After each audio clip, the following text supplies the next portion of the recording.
Hey there everybody, welcome back to one of my budgeting videos. This is going to be my weekly update on my digital cash envelopes. I'm going to give a quick explanation, I suppose, of how my digital cash envelopes work or how I make them function before I get into the actual update for where they are sitting right now. So I do my variable spending all digitally. So instead of having actual cash that I'm moving into envelopes, which I used to do, now I move all of the money that is for these 5 categories, so groceries, miscellaneous, fun, physio, and transportation, gets moved over to a prepaid MasterCard, and I just tap that card whenever I'm doing any spending. And then it's up to me to update this book with what transactions I did, and I put a little note for Amazon, Superstore, whatever, to try to remind me what I purchased. And I have to keep track on my own in this book for how much money I have left in the different categories as I make my purchases, because the card itself just gives a lump sum total. It doesn't show me a breakdown of how much I have for each different category, because of course it doesn't. It's just a prepaid MasterCard. Anything I put on there, it just sees it as a one big lump sum. So that's why it's up to me to keep this book updated.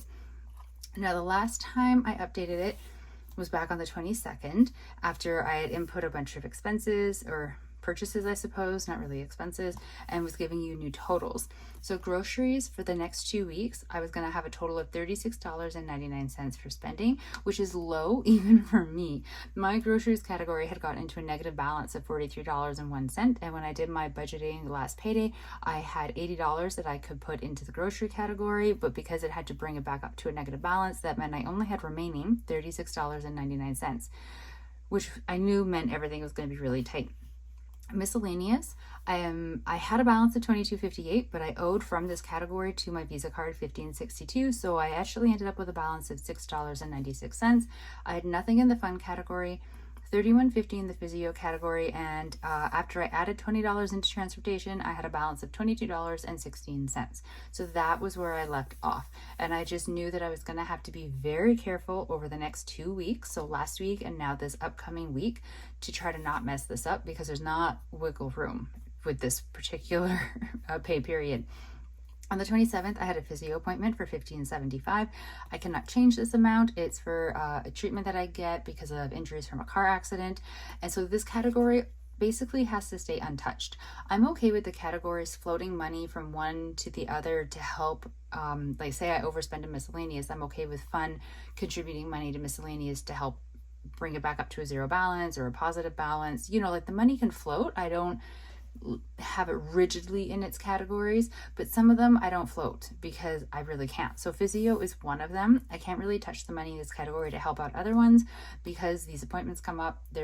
If I'm lucky, every week. Sometimes there's some scheduling snafus and I don't get an appointment, but they're supposed to be every week. They're $15.75 every week. It's just a guaranteed expense that I'm going to have. So the 27th, I spent $15.75 at physio. Now, yesterday I did my grocery shopping. I spent $15.47 at Superstore and $36.09 at Safeway, which put me into a negative balance of $14.57. Not good. I had already decided that the $6.96 for miscellaneous was going to have to go over into the grocery category to help it out once I did grocery shopping, and I thought I had done okay, but clearly I did not.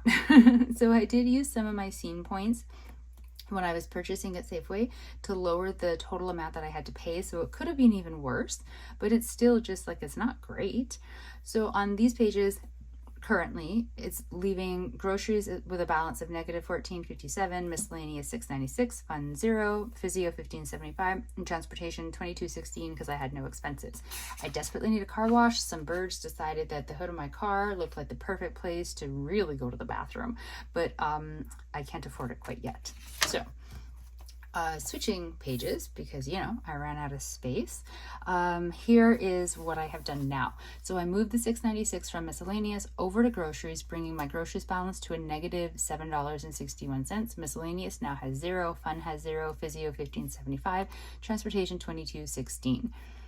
I am not making any more changes to these numbers, to these categories, to the envelopes, however you want to discuss them.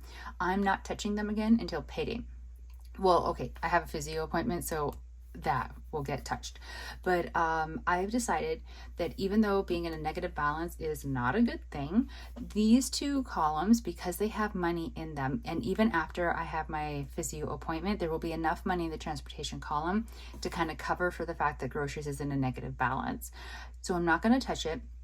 And then next payday, when I contribute money into the categories, however much I put into groceries, it's going to be, I think I do better trying to explain this if I use actual numbers. So say I'm able to put $80 in, it's going to take $7.61 from the $80 that I move into the grocery category to bring this to a zero balance. And then I'm going to have an actual amount in my grocery category of $72.39 to spend on groceries for the upcoming 2 weeks.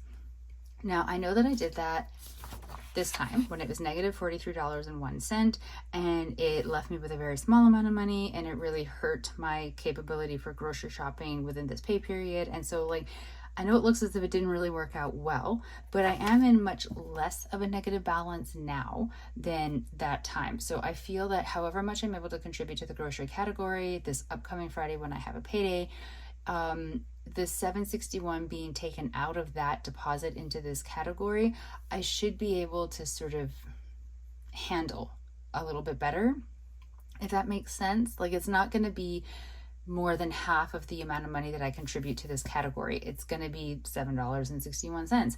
So I just think that whatever amount of money, because of course I haven't done the budget yet, but whatever amount that I'm able to put into my grocery category, I should be able to still survive my upcoming 2 weeks pay period and be able to do my grocery shopping without going back into a negative balance and then just like looping this as like a thing that keeps happening every pay period, because I don't want it to be. I'm fine with it going to a zero balance, but I don't want it to be every week or every 2 weeks it's going into a negative and then I'm paying myself back. That is not how these are intended to work.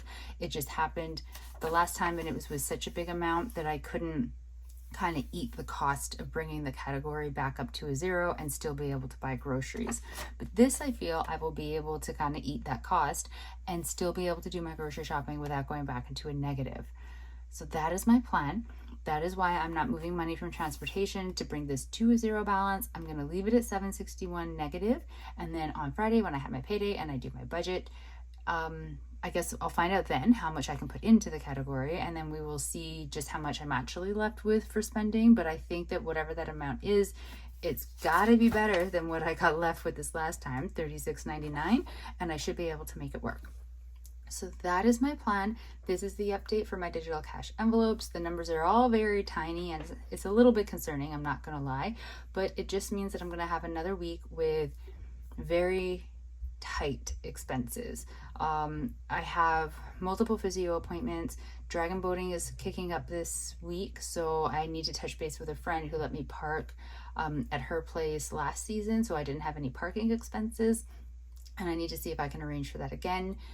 And yeah, otherwise I am not intending to have any expenses coming up this week. It's just going to be another week of spend no money, because there is no money to spend.